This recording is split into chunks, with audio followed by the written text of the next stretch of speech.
kuidas siis lapsepõlves kogetu ja keskkond, kus sa üles kasvad, määravad, kuidas moodi sa hakkad siin maailmas hakkama saama. Esimene variant. Sa kasvad üles teadmises, et sina oled hea, sa oled piisav, sa oled aktsepteeritav selline, nagu sa oled ja ka maailm sinu ümber on hea. See on loomulikult ideaalne variant, sellepärast et sul ei ole vaja valvel olla, sa ei arva, et keegi sind ründab ja sa oled rahul iseendaga ja lased nii-öelda elul kulgeda ja aktsepteerid ka teisi sellisena, nagu nad on. Variant 2 on juba hullem. Ehk siis sa kasvad üles teadmises, et kuigi maailm on hea, pole sina päris see, nagu sa võiksid olla, peaksid olema. Ja seetõttu ongi, et sina ei ole ju piisav, sa ei ole ju piisavalt hea, aga maailm on hea.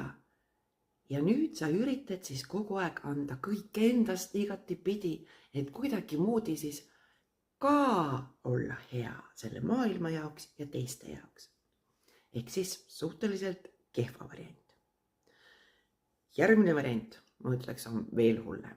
Ehk siis sa kasvad üles teadmises, et sina oled küll hea ja sina oled väga tubli ja sina oled väga tore, aga maailm sinu ümber on väga kohutav.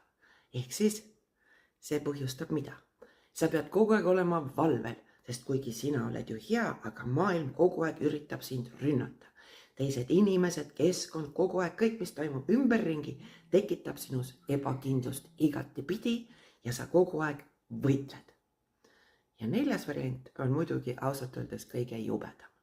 Ja seda me muuseas näeme läbi ajaloo üha jälle ja jälle kõige hullemate, halvemate, jõhkramate ja julmemate inimeste ajalugu vaadates. Ehk siis sina oled halb ja maailm on veel halvem. Ja nüüd üritad sa kogu aeg maailma paika panna, kõikide vastu võidelda, kõik on ainult negatiivne ja kaasa arvatud, kas sina ise tunned ennast väga-väga ebakindlalt selles maailmas. Ehk siis mõelge, täiskasvanuna me saame seda kõike muuta ja eelkõige alustage sellest, et aktsepteerige iseennast sellisena, nagu te olete. Sest uskuge, kõik lapsed, kui nad sünnivad, on ikka päris täiuslikud ja toredad. Ja maailmas on nagu see, et kui sa ise suhtud rahulikult, siis ka asjad sujuvad tunduvalt parem.